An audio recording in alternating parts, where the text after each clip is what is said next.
Nani Domagase, Festival de Tumba 2017, conocí como cantante de Grupo Compare, Lucky Seven. Para que tu? Kaya kita Lucky 7 di shit biya kung ito participar ng festival ito que me andi. The Lucky 7 man ba bisi?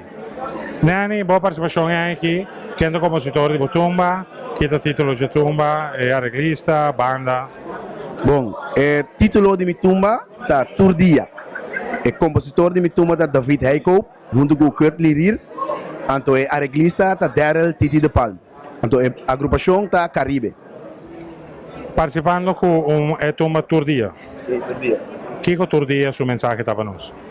Turdia sua mensagem tá para gozo que tem em carnaval. Anto em grandes rasgos também Tumba também visa, mas é assim que Turdia.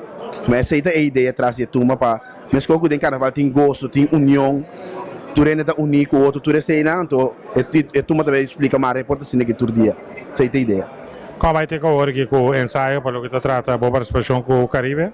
Ensaio anda canabong, banda tá banda novo, pero musicona que tava da biba na Holanda, de minha banda tava da existir na Holanda acaba. Nanga decidi de bimbi Corsou back, então eu orei, não decidi vai com banda novo, pero para mim é novo na Corsou, pero é ganha da musicona com experiência que vou forward bom música que te acompanhar me traz que me prestação bom lo vai ter seguro. Lucky Seven tá Lucky Seven.